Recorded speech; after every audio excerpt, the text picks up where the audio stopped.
두 차례에 걸쳐서 기독교의 최초의 공회했던 예루살렘 공회에 대해서 함께 묵상해 보았습니다. 사실 15장의 그 예루살렘 공회에 관련된 부분을 한 번 더 설교할 것이 있지만 이 부분은 이번 주 금요일 금성집회 때 복음주의 선교라는 큰 주제 아래서 함께 살펴보도록 하고, 오늘은 바울의 1차 선교 여행에 대해서 같이 좀 묵상을 좀 하도록 하겠습니다. 여러분, 사람이 살다 보면 열심히 해도 되지 않을 때가 있습니다.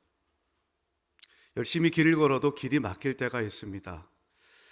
여러분들은 그때 어떻게 하십니까? 내가 이 길이 맞다라고 확신을 하고 걸어가지만 가다 보니 이 길이 맞나, 그런 회의가 들 때도 있죠. 조금은 철진한 유머지만 나폴레옹과 관련해서 이런 얘기를 한 번쯤은 들어보셨을 것입니다. 그 나폴레옹이 한 번 이제 오스트리아하고 이제 전쟁을 하게 됐는데, 이 나폴레옹이 먼저 선제 공격을 하려고 군대를 이끌고 알프스산을 이제 넘게 되었습니다. 눈보라가 치는 그 알프스산을 오르느라고 얼마나 군인들이 힘들었겠어요. 근데 가까스로 정상까지 오게 됩니다. 근데 나폴레옹이 가만히 주변을 살펴보더니 그 군인들에게 그렇게 얘기했답니다. 이 산이 아닌가벼, 그렇게 얘기를 했답니다. 그 얼마나 이 맥이 빠지겠어요. 그래가지고 다시 내려가지고 다른 산을 올라갔습니다. 그랬더니 나폴레옹이 하는 말이 아까 그 산이 맞는가벼, 뭐 그렇게 얘기를 했다는 누군가가 지어낸 우스개 이야기가 있습니다. 우스개 이야기지만 가만히 보면 우리가 그럴 때가 있지 않습니까? 이 산이 맞겠다 하고 열심히 등산했는데, 내가 올라갔는데 그 산이 아닐 때가 있습니다. 우리가 살아가는 것이 살다 보면 내 뜻대로 되지 않고 길이 막힐 때가 있고, 이 길이 내 길이라고 확신하고 왔는데 후회할 때도 있습니다. 근데 여러분, 그때 여러분들은 어떻게 하셨습니까? 우리가 한번 이런 질문을 한번 마음에 품고 오늘 말씀을 보면, 아마 오늘 말씀은 바울의 그 신앙의 여정 가운데서 하나님께서 그 얘기를 막으셨던 몇 안 되는 경우라고 생각을 합니다. 바울이 이제 2차 선교 여행을 시작을 합니다. 그는 원래 아시아 지방, 여기서 아시아는 소아시아 지역을 얘기하면 오늘 터키 지역, 튀르키예 지역을 이야기하죠. 그쪽을 선교하려고 했어요. 그의 계획이 나름대로 있었어요. 이렇게 여기 지역을 선교해야 되겠다. 바울과 그의 일행들은 갖고 있었던 계획들이 있었습니다. 오늘 말씀 보면 몇 가지 지명이 나오는데 좀 이해를 돕기 위해서 제가 지도를 두 개를 좀 보여드리겠습니다. 첫 번째 지도는 오늘날의 지도입니다. 그 가운데에 이제 지중해가 있고요. 그 다음에 오른쪽으로 이제 이스라엘 땅이 있습니다. 그리고 여러분들 그 이스라엘 땅 쭉 위로 올라가시면 이제 터키라고, 이제는 요즘엔 튀르키예라고 하죠. 이 터키 땅이 굉장히 제법 넓습니다. 터키 땅은 상당히 이 그 바울의 선교에 있어서 굉장히 중요한 부분을 차지합니다. 여기가 이제 터키 지역 전체를 얘기를 하고요. 그 다음에 여러분들이 이제 왼쪽으로 쭉 가 보시면 소위 발칸반도, 남쪽에 그리스부터 시작을 해서 위쪽으로 북마케도니아, 또 이제 불가리아, 우리가 보통 동유럽의 나라라고 일컬어지는 이쪽 지역이 있습니다. 이게 이제 오늘날의 이제 지도이고요. 2000년 바울이 복음을 전했을 때의 지도를 한번 보겠습니다. 이게 2차 선교 여행인데, 보시는 대로 지중해가 있고요. 아래쪽에 이제 이스라엘 땅이 있습니다. 쭉 올라가시면 바울과 바나바를 1차 선교 여행 선교사를 파송했던 수리아 안디옥이 있습니다. 자, 2차 선교 여행도 저기로부터 출발을 합니다. 바울은 실라라고 하는 이제 동역자를 택해서 그가 이제 1차 선교 여행을 했었던 그 지역을 1차 선교 여행 때와 역순으로 갑니다. 그래서 수리아 안디옥에서 그의 고향했던 다소, 여기 이제 길리기아 지역병이죠. 그리고 이제 더베, 루스드라, 이고니온, 피시디아, 안디옥, 요 지금 여러분들이 빨간색 화살표로 따라오시는데 요쪽이 오늘 말씀에 나오는 갈라디아, 정확히 말하면 남 갈라디아 지역이에요. 예. 조방에서 오른쪽으로 한시 방향은 갈라디아 지방도 있지만 그건 북갈라디아 지역인데 오늘 말씀에서는 지금 화살표가 표시하는 이 지역을 얘기합니다. 그러니까 바울은 1차 선교 여행 때 전도했던 그 도시를 지나서 부르기아를 지나 아시아 지역을 선교하려고 했어요. 아시아 지역. 여기서 아시아는 오늘날 터키의 서부 지역을 얘기합니다. 요한계시로 보면 7교회가 나오죠. 그 7교회가 나오는 데가 소아시아 지역이에요. 그 소아시아 지역의 핵심적인 수도가 바로 에베소라고 하는 데입니다. 에베소는 시작에 굉장히 많이 나옵니다. 저기는 소아시아 지역의 일종의 수도와 같은 곳이었고 로마 총독이 주둔하고 있었던 곳이었습니다.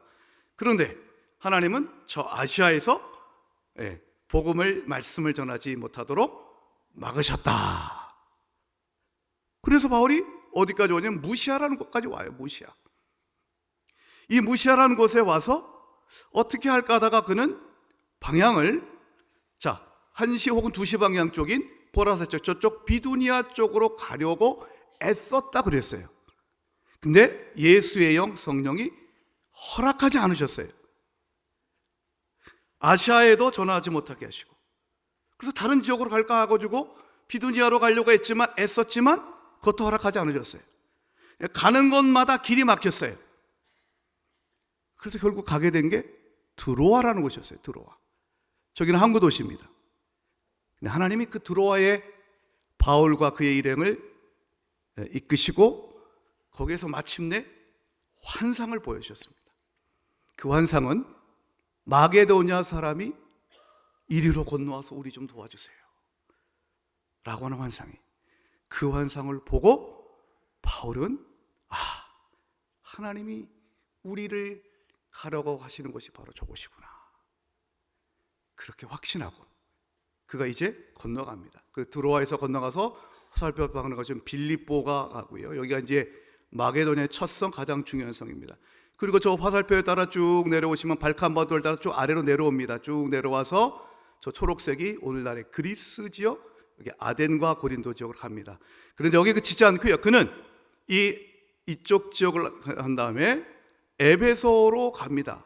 2차 선교행의 마지막 지역이 아까 말씀드렸던 소아시아의 수도였던 에베소 지역으로 갑니다. 그리고 다시 자기가 파송했던 안디옥 교회로 올라가게 되는 것이죠. 자, 요거를 이제 여러분들이 좀 기본적으로 이해하시고 오늘 말씀을 좀 살펴보겠습니다. 먼저 여러분들에게 한번 이런 질문 한번 던져볼게요. 오늘 본문 보면 성령이 막으셨다, 예수의 영이 허락하지 않으셨다, 이런 표현이 나옵니다. 여러분들이 하는 일이 안 될 때, 길이 막힐 때, 여러분들은 하나님이 나를 막으시는구나, 이런 생각을 해본 적 있으십니까? 사람마다 좀 다르겠지만 내 일이 안 될 때 분석을 합니다. 왜 안 될까? 내게 실력이 부족한가? 돈이 없나? 때로는 재수가 없나? 여러 가지 나름대로 내가 하는 일에 대해서 안 되는 분석을 합니다. 분석을 해요. 그런데 믿음의 사람들이 내가 가는 길에 길이 막힐 때에, 하는 일이 안 될 때에 바울은 이 성령이 막으시는구나, 그러니까 하나님의 관점에서 바라보았습니다. 사랑하는 성도 여러분, 여러분이 하는 일이 잘 될 때, 하나님 이렇게 좋은 일을 주시고 잘 되게 형통하게 주셔서 감사합니다 라고 말씀하실 때, 그렇게 말씀하실 뿐만 아니라 여러분이 하는 일이 안 되고 길이 막힐 때도 그 순간에도 하나님이 여러분들을 주관하고 계심을 믿으시기 바랍니다. 성령의 사람은 범사에 하나님을 인정합니다. 내가 가는 길에 주님을 바라보는 것입니다. 잘 돼도 하나님의 은혜, 길이 막혀도 하나님이 돌보심을 믿고 하나님의 관점에서 바라볼 때 거기서부터 이제 문제의 해결이 시작이 되는 것이죠. 바울도 많이 답답했을 거예요. 아니, 내가 놀러 가는 게 아니잖아요. 요나처럼 여러분 하나님의 말씀을 거역하고 내가 가고 싶은 대로 갈 거야. 그래서 여러분들이 하나님이 바울을 막는 게 아니잖아요. 바울은 지금 복음 전도, 선교를 위해서 가는 것입니다. 그 선교를 위해서 자기 딴에 계획을 잘 세웠다고요. 하나님은 우리가 계획 세우는 걸 존중하셔요. 네, 존중하셔요. 하지만 하나님은 우리의 뜻이 아닌 그분의 뜻을 이루시고 우리 하나님의 계획을 이루시기 위해 우리의 발걸음을 인도하십니다. 그래서 좌절을 겪고 길이 막히자 결국 바울이 온 곳은 드로아였습니다. 여러분, 이 드로아에 와서 마침내 하나님이 보여주시는 환상을 보고 주의 뜻을 깨닫습니다. 여러분, 그렇습니다. 오늘 첫 번째 메시지, 이 말씀을 한번 기억해 주셔요. 내 계획대로 되지 않을 때 내 계획보다 더 큰 하나님의 계획이 보이기 시작합니다. 여러분의 계획이 여러분의 뜻대로 되지 않더라도 염려하지 마십시오. 우리가 하나님께서 우리를 드로아로 인도하시고 내 계획을 내려놓고 하나님을 바라보면 내 계획보다 더 큰 하나님의 계획이 보이기 시작할 줄로 믿습니다. 성도 여러분, 내 계획대로 안 될 때에 교회에 나와서 하나님, 내 계획이 이렇습니다, 좀 도와주세요, 내 뜻대로 되기를 여러분들이 기도할 수 있습니다. 떼쓰는 기도할 수 있습니다. 하지만 그 순간에 여러분들이 내 뜻대로 되게 하여 주시옵소서 때를 쓰는 기도를 내려놓고 내 계획을 잠시 내려놓고 내가 가던 길을 잠시 멈추고 하나님, 제 계획은 이것이었는데 하나님이 막으신 것 같습니다. 하나님, 저에게 뭘 원하십니까? 기도하시면 내 계획을 내려놓는 순간 주의 뜻을 구하는 때 하나님의 계획이 보이기 시작할 줄로 믿습니다. 9절을 보면 밤에 환상이 바울에게 보였다라고 되어 있습니다. 수동태입니다. 환상이 바울에게 보였다. 수동태예요. 그러니까 바울이 뭔가를 찾은 것이 아니라, 보려고 하는 것이 아니라 하나님이 보여주시는 그 환상이 바울에게 보여진 거예요. 주어는 하나님이시고 그 환상을 바울이 볼 수밖에 없었어요. 어디에서요? 드로아 있어요. 드로아는 어떤 것입니까? 내 길에 막히고 내 계획이 좌절될 때 내 모든 것을 내려놓고 주의 뜻을 구하는 그것이 드로아입니다. 오늘 여러분들 그 드로아에 서시길, 그래서 주의 뜻을 구하시길, 그래서 하나님께서 보여주시는 그 환상이 보여지시길 우리 주의 이름으로 축복합니다. 바울에게 하나님이 보여주셨던 것은 유럽 대륙을 먼저 선교하는 것이었습니다. 아까 보여드린 대로 우리 이제 바울은 드로아에서 환상을 본 다음에 빌립보로 넘어갑니다. 빌립보, 데살로니가, 베레아, 그리고 이제 아덴, 그리고 고린도, 이렇게 유럽 대륙에 속해 있던 발칸반도를 먼저 선교를 합니다. 그리고 나서 마지막 2차 선교역의 마지막 선교지로서 그는 에베소, 그가 그토록 각오했었던 소아시아의 수도였던 에베소로 가게 됩니다. 그러니까 하나님이 소아시아 지역을 선교하는 것을 하나님 원치 않으셨던 것이 아니라 하나님은 무엇을, 어디를 먼저 선교를 할 것인가, 그 하나님의 시간표가 바울의 시간표와 달랐다는 것입니다. 하나님의 시간표와 바울의 시간표가 달랐을 때에 우리가 해야 될 것은 무엇입니까? 주님의 뜻을 먼저 구하고 그 하나님의 시간표에 맞춰가는 것입니다. 그러면 그때부터 하나님의 역사와 능력이 나타나는 것입니다. 여러분, 바울이 이 귀하신 하나님께서 자기를 인도하되 하나님의 뜻이 아니고서는 내가 세웠던 계획, 내 시간표가 이루어지지 않는다는 것을 그는 이 2차 선교 여행을 통해서 분명히 깨닫습니다. 그걸 어떻게 알 수 있냐면 2차 선교 여행의 마지막 선교지였던 에베소에 가서 그가 며칠 동안 머문 다음에 이제 그곳을 떠날 때에 에베소 지역에 있었던 성도들이 바울을 붙잡습니다. 좀 더 계셔주세요. 굳이 떠나야 된다면 언제 오실 거예요? 이런 질문을 해요. 근데 바울이 이렇게 대답을 합니다. 한번 사도행전 18장 19절부터 21절을 보겠습니다. 에베소에 와서 그들을 거기 머물게 하고 자기는 회당에 들어가서 유대인들과 변론하니 여러 사람이 더 오래 있기를 청하되 허락하지 아니하고 21절은 함께 읽어주시겠습니다. 시작. 작별하여 이르되 만일 하나님의 뜻이면 너희에게 돌아오리라 하고 배를 타고 에베소를 떠나. 만일 하나님의 뜻이면 너희에게 돌아오리라. 바울은 꼭 다시 올게요. 아니요, 이제는 못 올 것 같아요. 이런 자기 생각을 말한 것이 아니라 이렇게 얘기했습니다. 만일 하나님의 뜻이면 너희에게 돌아오리라. 그가 구했던 것은 하나님의 뜻이었습니다. 실제로 그는 3차 선교 여행의 대부분의 시간 3년을 이 에베소에 와서 보내게 됩니다.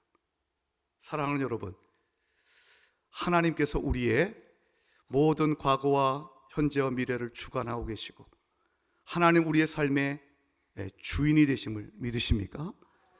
여러분의 발걸음을 인도하시는 분이 하나님을 믿고 그분을 바라볼 때에 하나님의 때가 되면 여러분이 그토록 하고 싶었지만 이루지 못한 것도 하나님의 방법으로 이루어질 줄도 믿습니다.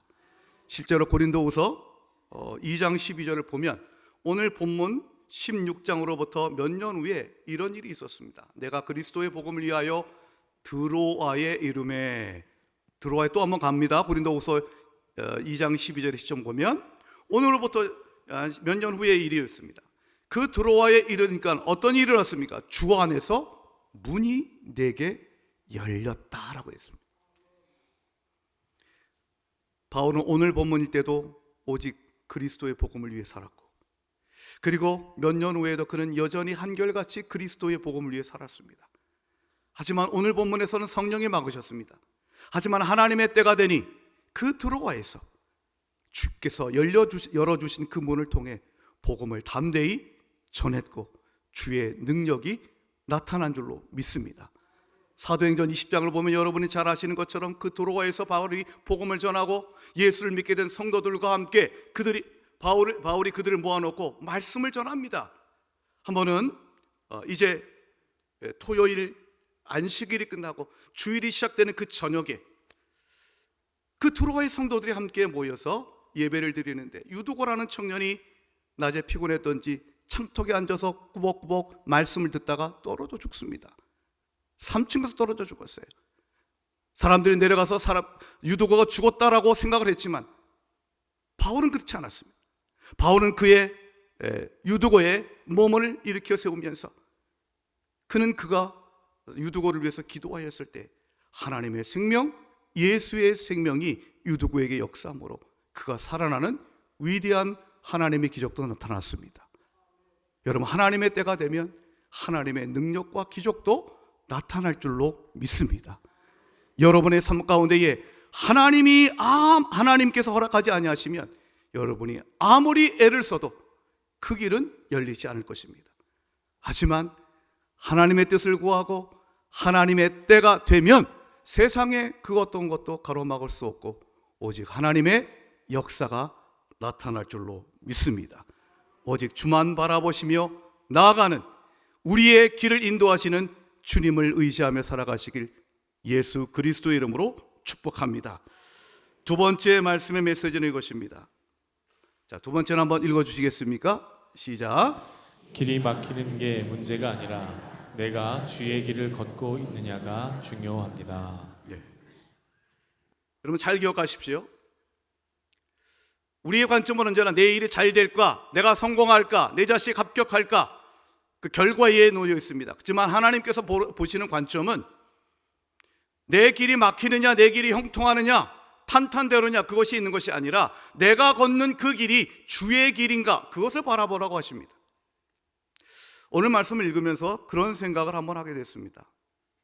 아니, 그 성령 하나님께서 그렇게 중간에 바울의 가는 길을 막으실 거라면 차라리 애시당초 처음부터 바울에게 나타나셔서, 바울아, 2차 선교 여행은 이렇게 해봐. 그래서 2차 선교 여행에 대한 로드맵을 다 하나님이 보여주시는 거예요. 이렇게 해봐.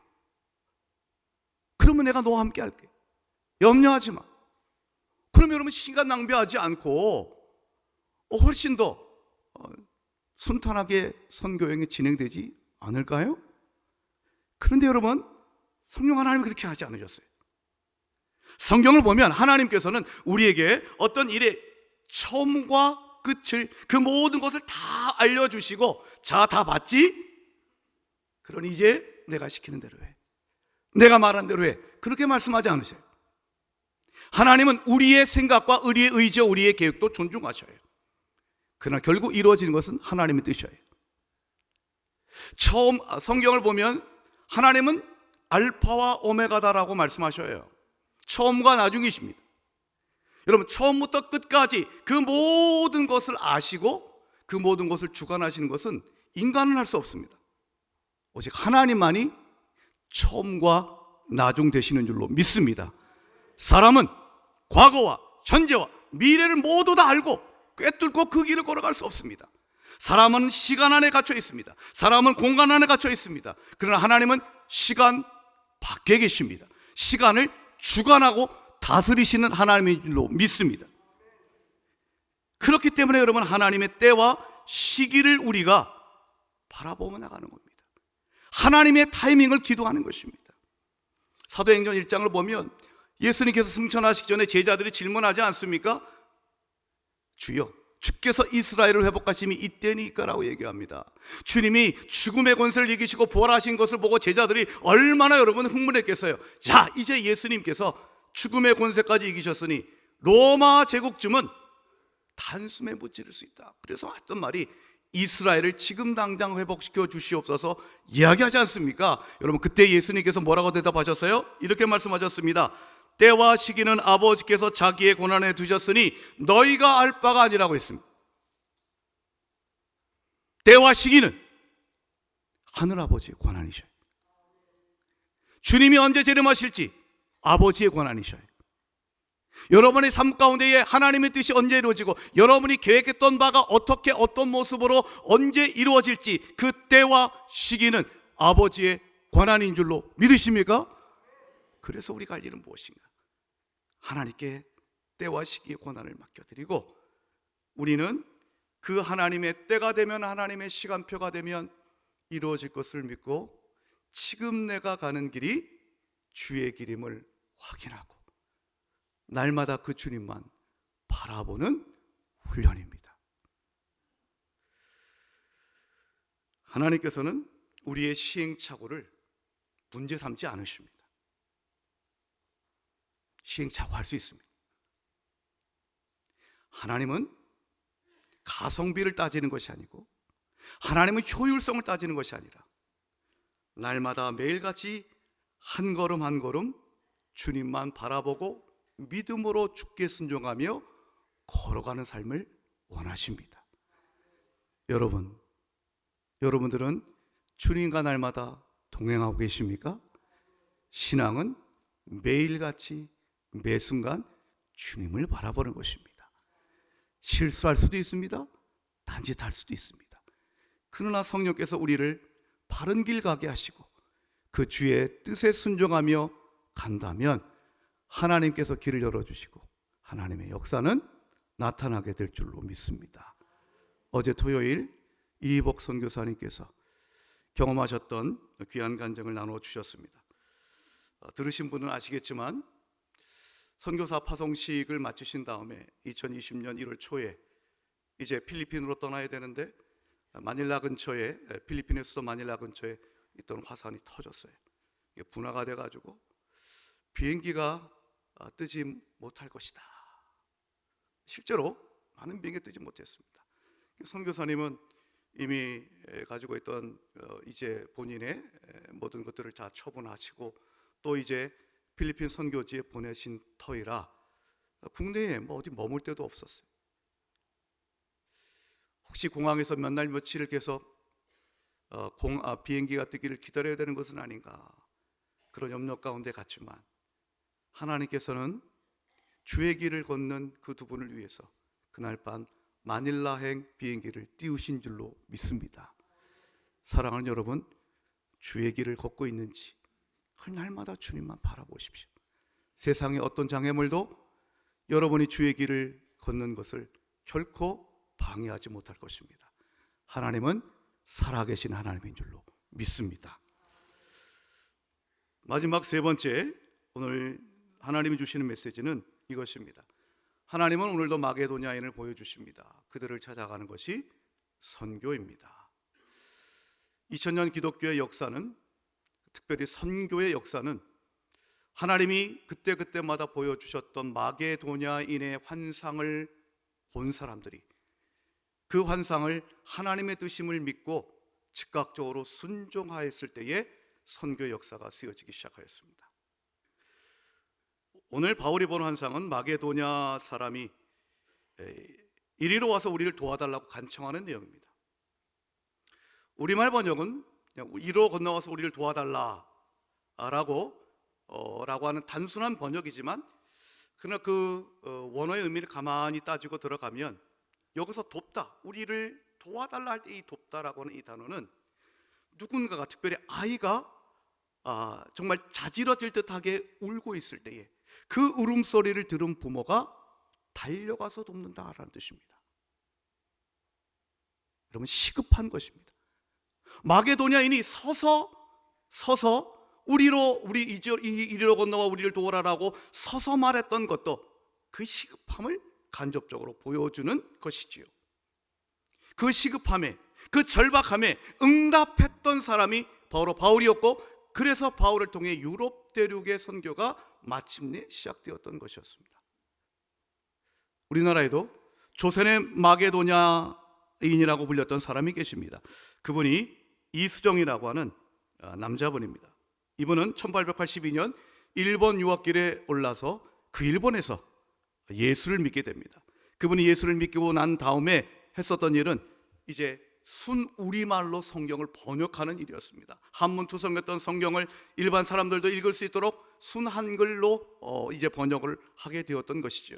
그래서 1885년 2월 그는 요코하마에서 마가복음을 순우리말로 번역하여 출판하는 그 놀라운 일도 해내게 됩니다.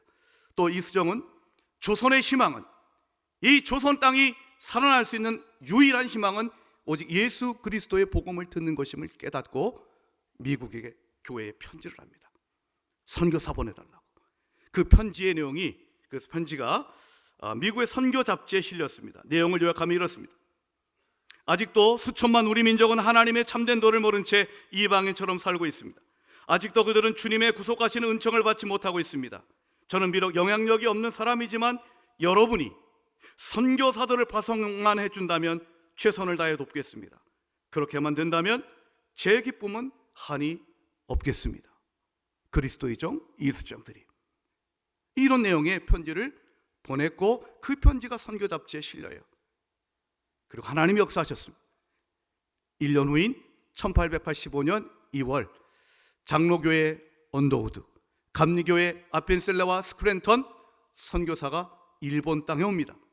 그 일본 땅에 와서 이 편지를 미국 교회에 보냈던 이수정을 만나서 그 이수정을 통해 한국의 언어와 문화를 배웁니다. 그리고 그로부터 2개월 후인 1885년 4월 5일 마침 부활의 영광이 빛나는 그 부활주일에 장로교회 언더우드와 감리교회 아펜젤라 선교사는 이수정이 번역했던 마가복음 성경 쪽복음을 한 보따리씩 갖고 마침내 제물포항에 입항하게 되었습니다. 그것이 한국 개신교회의 시작이었습니다. 사랑하는 여러분, 선교의 시작은 마게도냐인의 환상을 보는 것부터 시작합니다. 성령 충만한 사람은 이리로 건너와 우리를 도와달라고 하는 간절한 부르짖음에 그것을 보고 그것을 듣고 반응하는 사람입니다. 그 반응이, 그 순종이 선교의 역사를 써갔습니다. 이번 여름에도 우리 교회는 우간다로 선교를 갑니다. 카자흐스탄의 비록 비대면이지만 선교를 합니다. 태백과 삼척에 우리는 선교를 하게 됩니다. 왜일까요? 거기에 바로 마게도냐인이 있기 때문입니다. 이리로 건너와 우리를 도와달라고 간절히 외치고 있는 그 마게도냐인이 있기 때문에 그 환상을 본 사람들이 건너가는 것입니다. 요엘 선지자는 말했습니다. 이 요엘 선지자가 선포했던 말씀을 사도행전 2장을 보면 베드로는 성령 충만하게 선포했습니다. 말세에 내가 모든 육체에 성령을 부어주리니 젊은이들이 환상을 볼 것이다라고 말했습니다. 노인들이 예언할 것이라고 했습니다. 사랑하는 여러분, 성령 충만하면 하나님이 보여주시는 환상, 그분의 계획, 그분의 꿈을 보게 되는 줄로 믿습니다. 그분의 계획은 무엇입니까? 지금 이 순간에도 이리로 건너와 우리를 도와달라고 하는 간절한 도움의 요청입니다. 마게도냐인의 환상입니다.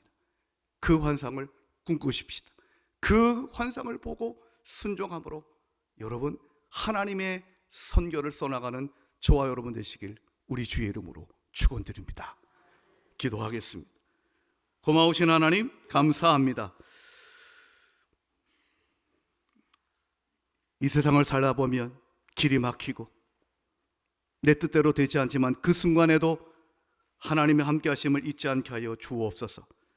내 계획을 내려놓고 주의 뜻을 구할 때에 우리에게 보여주시는 하나님의 더 큰 계획을 보게 하여 주시옵소서. 사랑하는 주님, 주님께서는 우리도 마게도냐인을 보여주시고 계십니다. 그 마게도냐인의 간절한 부르짖음과 도움의 요청을 외면하지 않게 하여 주시옵시고 그것을 바라볼 수 있는 영적인 눈이 띄어지게 하여 주시옵소서. 오직 내가 가는 길이 주의 길임을 확신하며 날마다 주님만 바라보며 살게 하여 주시옵소서.